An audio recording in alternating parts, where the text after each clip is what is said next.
நெஞ்சோடு கலந்தவளே, என் உயிரோடு உறைந்தவளே, எனக்காக பிறந்தவளே, என் உயிரே.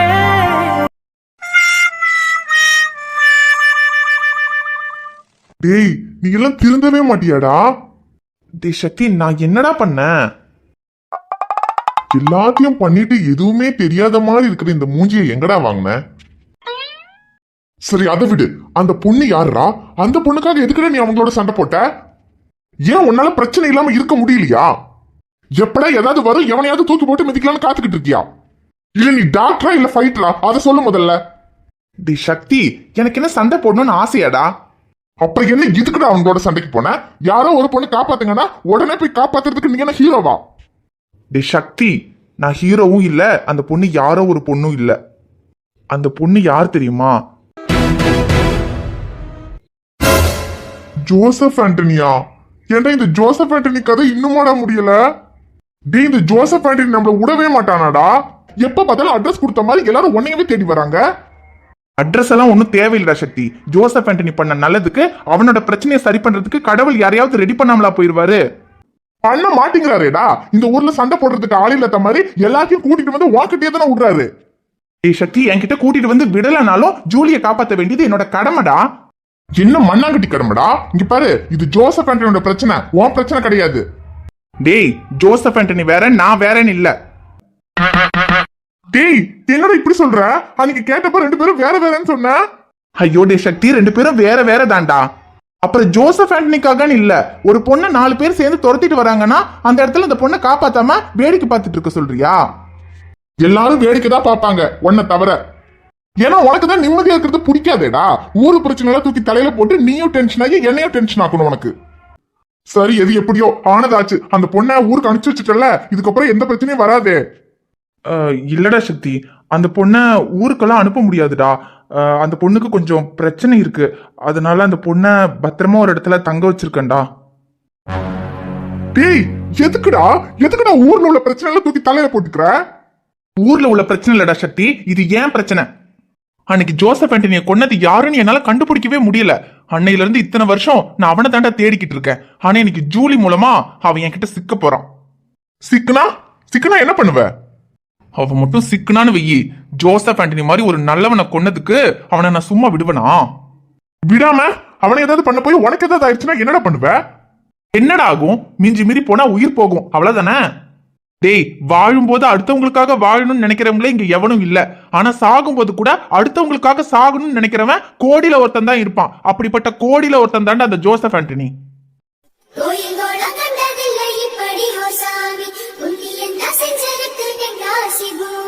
வானம் தேஞ்சு போச்சு, பூமி காஞ்சு போச்சு, எங்களை ஏமாத்தி கிழக்கு இருட்டி போச்சு, மேக்க மறைஞ்சு போச்சு, காலம் எங்களை ஏமாத்தி மண்ணோடு மக்களை ஒத்தெடுத்த ராசா, இன்னொரு கையங்களை தப்பத்தெடுத்த ராசா.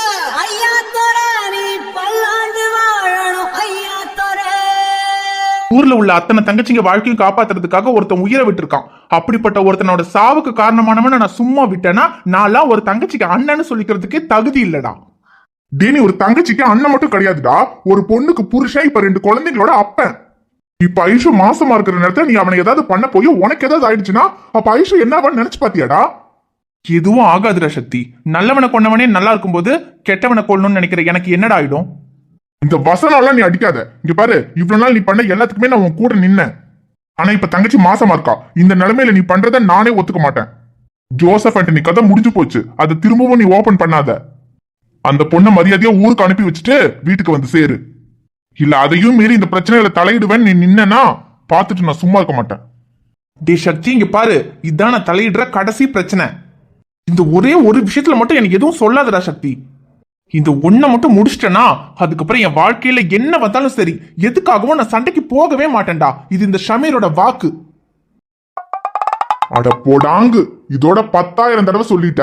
உன் வாக்கும் பழைய சாக்கும் ஒண்ணுடா. இல்லடா சக்தி, இந்த முறை வாக்கு வாக்குதான்டா. டேய், பேசாம போயிரு, ஃப்ரெண்டுன்னு கூட பார்க்க மாட்டேன். சரி, அதை விடுற சக்தி, சண்டையெல்லாம் அப்புறம் பாத்துக்கலாம். இப்ப ஐஷுவை எப்படி சமாதானம் பண்றதுன்னு சொல்லுடா. ஃபர்ஸ்ட் டைம் ஸ்கேன் பண்ணும்போது கூடயே இருக்கணும்னு சொன்னாடா. ஆனா அவ கூட இருக்க முடியாம போயிடுச்சு. இப்போ ஸ்கேன் பண்ணும்போது எங்க போனீங்க, அப்படி என்ன எமர்ஜென்சின்னு கேட்டா என்னடா சொல்லுவேன்? சொல்லு. அவங்களோட சண்டை போடும்போது என்கிட்ட கேட்டுட்டா சண்டை போட்ட? இப்போ உன் பொண்டாட்டிய சமாதானம் பண்றதுக்கு மட்டும் எதுக்குடா என்கிட்ட கேக்குற? டேய், உன்கிட்ட கேட்காம வேற யார்ட்டடா கேட்பேன்? எனக்கு உன்னை விட்டா வேற யார்டா சக்தி இருக்கா? டேய் டேய், போதும் போதும், நடிச்சு தொலையாத. அப்பனா ஐடியா கொடு. என்ன ஐடியா கொடுக்கறது? இதுக்காக புதுசாலாம் ஐடியா கண்டுபிடிக்க முடியாது. அரைச்சமாவே அரைக்க வேண்டியதுதான். அரைச்சமாவே அரைக்கிறதா? டேய், இந்த முறையாவது இந்த ஐடியா ஒர்க் அவுட் ஆகுமாடா?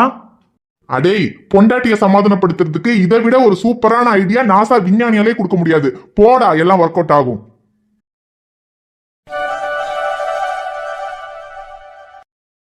ரியா, விளையாண்டது போதும். உன் அப்பா வருவாருன்னு பார்த்துட்டு இருந்தா இப்படியே காலையில வரைக்கும் இங்க உட்காந்துருக்க வேண்டியதுதான்.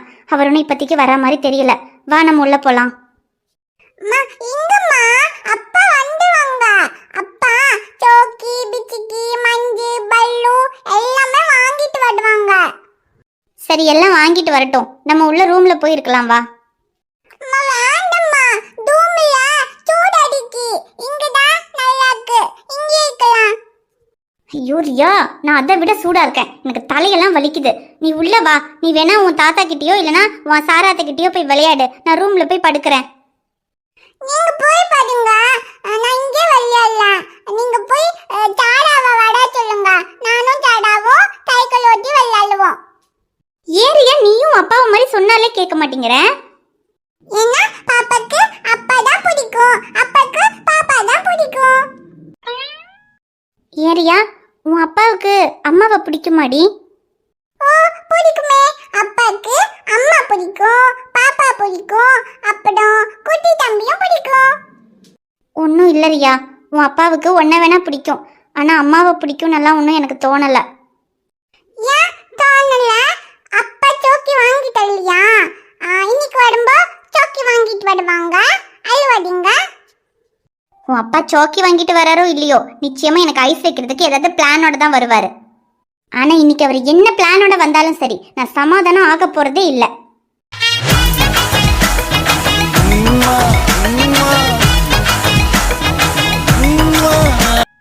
ஐயோ, ரூம்ல இருப்பான்னு பார்த்தா இவ என்ன வெளியவே உட்காந்துருக்கா? ரூம்ல இருந்திருந்தா கூட எப்படியும் சமாளிச்சிருந்திருக்கலாம். இப்ப எப்படி ரூம்க்கு கூட்டிட்டு போறதுன்னு வேற தெரியலையே.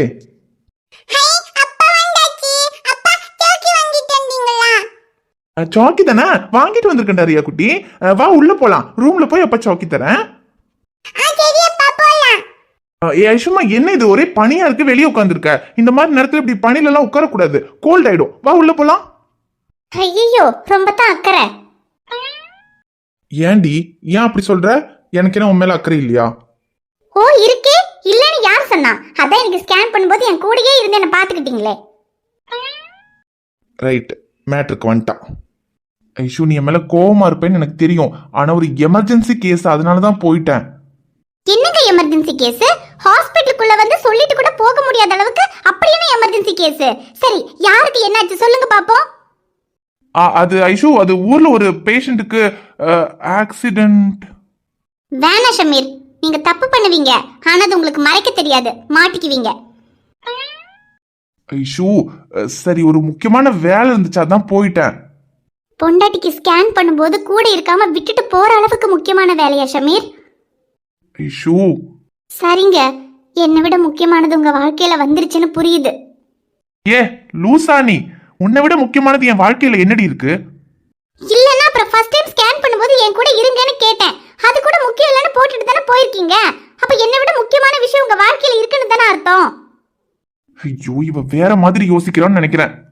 ஐஷு, நீ வேற மாதிரி யோசிக்கிற, அப்படியெல்லாம் இல்ல. இப்ப என்ன ஸ்கேன் பண்ணும்போது உன் கூட இருக்காம நான் எங்க போனேன்னு தெரியணும், அவ்வளவுதானே. உள்ள ரூம்க்கு வா சொல்றேன். ரூம்க்கெல்லாம் வர முடியாது, இங்கேயே சொல்லுங்க. இங்கயா? இங்க வச்சு வேணாம் ஐஷு, நல்லா இருக்காது. நம்ம ரூம்ல வச்சுக்கலாம். என்ன வச்சுக்கலாம்? நீங்க போனதுக்கான காரணத்தை கேட்டுக்கிட்டு இருக்கேன், அதை சொல்லுங்க ஒழுங்கா. ஏன் அதை தாண்டி ரூம்ல போய் சொல்றேன்னு சொல்லிட்டு இருக்கேன். ரூம்க்கு போலாம் வா. நீங்க முதல்ல என்னன்னு சொல்லுங்க, அதுக்கப்புறம் வரதா வேண்டாவான்னு நான் முடிவு பண்ணிக்கிறேன். ஐஷு, நான் போனதுக்கு நீ கோவமா இருப்பேன்னு எனக்கு தெரியும். அதுக்கு தான் உனக்கு ஐஸ் வைக்கிறதுக்காக பூ வாங்கிட்டு வந்திருக்கேன். என்னது? ஐயோ, அது ஐ மீன் உன்னை கூல் பண்றதுக்காக பூ வாங்கிட்டு வந்திருக்கேன்னு சொன்னேன். போதுங்க, நீங்க என் காதுல பூ வச்சதெல்லாம் போதும். முதல்ல எதுக்காக போனீங்கன்னு சொல்லுங்க. ம், இவன் அரைச்ச மாவு அரைக்க சொன்னான்னு பூ வாங்கிட்டு வந்தேன். ஆனா ஒன்னும் முடியாது போல, ரொம்ப கோவமா இருக்கா. ரியா குட்டி, ரியா, அங்க பாரு சாரா கூப்பிடுறா, போ. அப்பா அப்பனா சோக்கி. சோக்கி எல்லாம் அப்பா வந்து தரேன்டா, நீ போய் சாராவோட விளையாடு போ. சரி வந்து கொடுங்க. ரியா குட்டி இங்க வா, நம்ம விளையாடலாம்.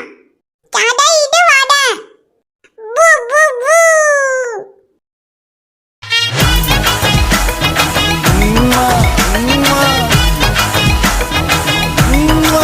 எதுக்கு பல்ல கட்டுறீங்க? ஸ்கேன் பண்ணும்போது எங்க போனீங்கன்னு கேட்டேன். அதுக்கு முதல்ல பதில் சொல்லுங்க. சொல்றேன், பக்கத்துல வந்து சொல்றேன். ஐஷுமா, ஐஷு என்ன எந்திரிச்சிட்ட? இருடி, எங்க போனேன்னு சொல்றேன். நீங்க ஒன்னும் சொல்ல வேண்டாம். எப்படி என்ன சமாளிக்கிறதுக்காக ஏதாவது சொல்லுவீங்க. ஒன்னும் வேண்டாம், நான் உள்ள போறேன். ஓ, மேடம் உஷாரா இருக்கீங்களோ? நான் அதை விட உஷார்டி. வழி விடுங்க, நான் உள்ள போனோம். இரு ஐஷுமா, போலாம். என்ன அவசரம்? எனக்கு உண்மையில அக்கறையே இல்லைன்னு சொன்னல. எனக்கு உண்மையில எவ்வளவு அக்கறை இருக்குன்னு காமிக்க வேண்டாம். நீங்க ஒன்னும் காமிக்க வேண்டாம். நான் ரொம்ப கோவமா இருக்கேன். ஒழுங்கா வழி விடுங்க. அது எப்படி? நீ கோவமா இருக்கன்றதுக்காக என் பொண்டாட்டி மேல நான் அக்கறைப்படாம இருக்க முடியுமா? என் பொண்டாட்டி மேல அக்கறையா மல்லிப்பூ வாங்கிட்டு வந்திருக்கேன், அதெல்லாம் வச்சு விடணும். நீங்க ஒன்னும் வச்சு விட வேண்டாம். யாராவது பாத்துருவாங்க, வழி விடுங்க. ஏய், எவன் பார்த்தா எனக்கு என்னடி? என் பொண்டாட்டிக்கு தானே நான் பூ வைக்கிறேன். என்ன பக்கத்து வீட்டுக்காரன் பொண்டாட்டிக்கா பூ வைக்கிறேன்? ஒன்னும் வேண்டாம். இப்படி எல்லாம் பண்ணா நான் உங்களை விட்டுருவேன் நினைக்கிறீங்களா? உன்னை இப்ப யாரு விட சொன்னா? இப்படி டைட்டா புடிச்சுக்கோ. ஏங்க ஒழுங்கா விடுங்க, நான் ரொம்ப கோவமா இருக்கேன். நீ கோவமா இருடி, யார் வேண்டான்னா? நீ உன் வேலையை பாரு, நான் என் வேலையை பாக்குறேன். நீங்க ஒரு வேலையும் பார்க்க வேணாம், விடுங்க, நான் உள்ள போகணும். ஏ இருடி, சும்மா உள்ள போகணும்னு போலாம். இரு, உனக்காக ஆசாசியா பூ வாங்கிட்டு வந்திருக்கேன். முதல்ல பூலாம் வச்சுட்டு அதுக்கப்புறம் போலாம். ஐஷு, நீ மாசமானதுல இருந்து குழந்தை பிறக்கிற வரைக்கும் ஒவ்வொரு நிமிஷமும் உன் கூட இருக்கேன் நான் சொன்னேன். ஆனா ஃபர்ஸ்ட் ஸ்கேன்லயே என்னால உன் கூட இருக்க முடியல. அதுக்கு என்ன மன்னிச்சிரு ஐஷு. ஆனா அதுக்காக எனக்கு நீ முக்கியம் இல்லைன்னு அர்த்தம் கிடையாது. இந்த உலகத்திலேயே எனக்கு உன்னை தவிர வேற எதுவுமே முக்கியம் இல்லடி. அது உனக்கே நல்லா தெரியும். அப்படி இருந்தும் ஸ்கேன் பண்ணும்போது நான் உன் பக்கத்துல இல்லாம போயிருக்கேன்னா அப்போ ஏதோ ஒரு விஷயம் இருக்குன்னு தானே அர்த்தம். அது என்னன்னு நான் உன்கிட்ட சொல்லலன்னு நீ நினைப்ப. அதை நான் உன்கிட்ட சொல்றேன். ஆனா இப்போ இல்ல, கொஞ்ச நாளுக்கு அப்புறம் கண்டிப்பா சொல்லுவேன். நீங்க எதுவும் சொல்ல வேண்டாம். ஏய், இப்ப நான் சொல்லாததுக்கு காரணம் இப்போ உன்னை தேவையில்லாம எதையும் சொல்லி கன்ஃபியூஸ் பண்ண வேண்டான்னு தான். ஓ, அப்ப என்ன கன்ஃபியூஸ் பண்ற அளவுக்கு அது அவ்வளவு பெரிய விஷயம்? ஏ அப்படி இல்ல ஐஷுமா. ஒன்னும் தேவையில்லை. நீங்க எதுவும் என்கிட்ட சொல்ல வேண்டாம். எனக்கு எதுவும் தெரிய வேண்டாம். என்ன விடுங்க. இருடி, இப்படி கோவப்பட்ட எப்படி விடுவேன்? ஒழுங்கா நல்லா பேச, அப்ப விடுறேன். முடியாது. அப்ப என்னாலையும் விட முடியாது. இப்ப நீங்க விடல. விடலன்னா உன்னால ஒன்னும் பண்ண முடியாது. சரி விடுறேன். ஆனா எனக்கு உன் மேல அக்கறை இல்லைன்னு சொன்னல. எனக்கு உன் மேல எவ்வளவு அக்கறை இருக்குன்னு காமிச்சிட்டு அப்புறம் விடுறேன். சக்கரையாலாயும் நீ உன் மீது அக்கறை கொண்டவன் நான். இப்போது நீ என் மீது ஆய்வுகள் செய்வதெல்லாம் இப்போது கண்ணாடி கண்ணே அல்லவா. ஐஸ் கட்டி உள்ளுக்குள் உருளது நீ வந்து கண்ண பச்சா. குட்டி நீ குட்டி நெஞ்சுக்குள் குறிப்பது நீ வந்து நீ சமைச்சா. ரெண்டு ரெண்டாய் கூட்டைத்தாய் என்னை குட்டைத்தாய். ரெண்டு ரெண்டாய் கடித்தாய் வந்து கடித்தாய். துண்டு துண்டாய் எண்ணித்தாய் எங்கும் இழித்தாய். நீ வந்து கண்ணாடித்தாய். ஹாய் ஃப்ரெண்ட்ஸ், எல்லாரும் எப்படி இருக்கீங்க? நிச்சயமா நலமா இருப்பீங்கன்னு நம்புறோம். உங்ககிட்ட ஒரு விஷயத்த பத்தி பேசுறதுக்கு தான் வந்திருக்கோம். வீடியோ முடிஞ்சு போச்சு. அன்புவையும் ஷைலுவையும் சேர்த்து வைங்க. அது ரொம்ப இழுக்கிறீங்கன்னு நினைக்கிறவங்க மட்டும் இதுக்கப்புறம் பாருங்க, மற்றவங்க இதோட ஸ்கிப் பண்ணிருங்க. ஃப்ரெண்ட்ஸ், நிறைய பேர் இப்போ சொல்றீங்க அன்புவையும் ஷைலுவையும் சேர்த்து வைங்க, அது கொஞ்சம் இழுக்கிற மாதிரி இருக்கு அப்படின்னு. சரி, அன்புவையும் ஷைலுவையும் சேர்த்து வச்சிடறோம். அதுக்கப்புறம் என்ன பண்றதுன்னு நீங்களே சொல்லுங்க. ரெண்டு பேரும் சேராம இருக்கிற வரைக்கும் தான் அவங்களுக்குள்ள சீன் இன்ட்ரெஸ்டிங்கா எடுக்க முடியும். ரெண்டு பேரும் சேர்ந்துட்டாங்கன்னா அதுக்கப்புறம் கல்யாணம் குழந்தை அதோட கதை முடிஞ்சிருச்சு. ஃப்ரெண்ட்ஸ், என்னுயிரே தொடங்கும் போது நான் உங்ககிட்ட ஒரு விஷயம் சொன்னேன். அது எத்தனை பேருக்கு ஞாபகம் இருக்குன்னு தெரியல. ஷமீரையும் ஐஷுவையும் சேர்த்து வைங்கன்னு கேட்டுக்கிட்டே இருந்தீங்க. நான் சொன்னேன் ஷமீரும் ஐஷுவும் ஒன்னு சேர்ந்துட்டாங்கன்னா என்னுயிரே முடிஞ்சிரும்னு. அப்ப சிலர் சொல்லியிருந்தாங்க நீங்க அவங்க 2 பேரையும் ரொம்ப நாளைக்கு பிரிச்சு வச்சிட்டீங்க, இதுக்கப்புறம் அவங்கள சேர்த்து வச்சுட்டு அதுக்கப்புறம் அவங்க லைஃப்ல என்னெல்லாம் ப்ராப்ளம் வருது அதை எப்படி ஃபேஸ் பண்றாங்கன்றத காமிங்கன்னு சொன்னீங்க. அதனாலதான் 100th எபிசோட்ல ஷமீரையும் ஐஷுவையும் ஒண்ணு சேர்த்தாச்சு. அதுக்கப்புறம் அவங்க லைஃப்ல எப்படி ஹாப்பியா இருக்காங்க, என்னெல்லாம் பிரச்சனை வருது எல்லாத்தையுமே காமிச்சாச்சு. இப்ப அதே மாதிரி அன்புவையும் ஷைலுவையும் சேர்த்து வைங்கன்னு சொல்றீங்க. அன்புவையும் ஷைலுவையும் சேர்த்து வச்சுட்டு அதுக்கப்புறம் அவங்களுக்குள்ள என்னத்தை இன்ட்ரெஸ்டிங்கா காமிக்கிறதுன்னு எங்களுக்கு தெரியல. இப்ப நான் உங்களை உடனே சேர்த்து வைக்கணும்னா கதையை டக்கு டக்குன்னு மூவ் பண்ணி என்னால அவங்கள சேர்த்து வைக்க முடியும். ஆனா நான் அப்படி பண்ணேன்னா கதை ரொம்ப சீரியஸா போகும், காமெடியே இருக்காது. சோ இப்ப நீங்க அவங்கள உடனே சேர்த்து வைக்கணும்னு நினைக்கிறீங்களா, இல்ல கதை கொஞ்சம் இன்ட்ரெஸ்டிங்கா காமெடியா போகணும்னு நினைக்கிறீங்களா, அதை மட்டும் சொல்லுங்க. எங்க ஒரு கதையில ஒரு ஹீரோ ஹீரோயின் இருந்தாங்கன்னா அவங்க 2 பேரும் சேர்றது தாங்க கிளைமேக்ஸ். அதையே காமிச்சிட்டா அதுக்கப்புறம் என்னங்க எடுக்கிறது? அப்படிதான் ஷமீரும் ஐஷும் சேர்ந்தப்பவே என்னுயிரே முடிஞ்சிருக்கணும். அப்பவும் சரி நீங்க அவங்க சேர்ந்ததுக்கு அப்புறம் அவங்க லைஃப்ல நடக்கிறத காமிங்கன்னு கேட்டதுனால மட்டும்தான் கதையை கண்டினியூ பண்ணி இப்ப அன்பு ஷைலு கதையை கொண்டு வந்தது. அதுலயே உங்க கதை நல்லா ஜாலியா போய்கிட்டு இருந்த வரைக்கும் யாருமே உடனே சேர்த்துவீங்கன்னு கேட்கல. எனக்கு புரியுது. எப்ப உங்க கதை கொஞ்சம் சேட் ஆச்சோ அப்பதான் கேட்க ஆரம்பிச்சீங்க. அதனாலதான் இப்ப ரொம்ப சேடா கொண்டு போக வேண்டாம்னு கொஞ்சம் காமெடியாவும் மூவ் பண்ணிக்கிட்டு இருக்கோம். சோ கொஞ்சம் வெயிட் பண்ணுங்க. நீங்கெல்லாம் ஆல்ரெடி ஒரு கெஸ் பண்ணி வச்சிருப்பீங்க இவங்க கதை இப்படிதான் போகும்னு. அது அப்படிதான் போகணும்னு இல்ல, அது வேற மாதிரி கூட போகலாம். போதுண்டா மச்சான், ரொம்ப சீரியஸா பேசுற, எனக்கே சிரிப்பு வருதுடா. அப்படியே அங்க ரொம்ப சீரியஸா பேசிட்டுனா சீரியஸா பேசிட்டு மன்னிச்சிருங்க. சத்தியமா சொல்லணும்னா வீட்டுல பாப்பாவையும் வச்சுக்கிட்டு வீட்டுல உள்ள வேலையும் பார்த்துட்டு ஒரு வீடியோல காமெடி, லவ், ரொமான்ஸ், ட்விஸ்ட்னு எல்லா விஷயத்தையுமே யோசிச்சு ஒரு வீடியோ மேக் பண்றதுங்கிறது கொஞ்சம் கஷ்டமான விஷயம்தான். சோ அன்புவையும் ஷைலுவையும் சேர்த்து வச்சுட்டா அதுக்கப்புறம் அந்த கதையை இன்ட்ரெஸ்டிங்கா கொண்டு போகிறதுக்கு திரும்ப புதுசா வேற ஏதாவது கதை யோசிக்கணும். சோ அதுக்கெல்லாம் கொஞ்சம் டைம் வேணும். அதனால கொஞ்சம் வெயிட் பண்ணுங்க. 2 பேரையும் சேர்த்து வச்சிடலாம். ஆனா அதுக்கு இடையில என்னெல்லாம் பிரச்சனை வருதுங்கிறத வெயிட் பண்ணி பாருங்க. ஓகே ஃப்ரெண்ட்ஸ், இந்த வீடியோ பிடிச்சிருந்தா மறக்காம வீடியோவுக்கு லைக் பண்ணுங்க, ஷேர் பண்ணுங்க, கமெண்ட் பண்ணுங்க. சேனலை மறக்காம சப்ஸ்கிரைப் பண்ணிக்கோங்க. நாங்க உங்களை பாக்குறதுக்கு நாளைக்கு வரோம். Bye friends.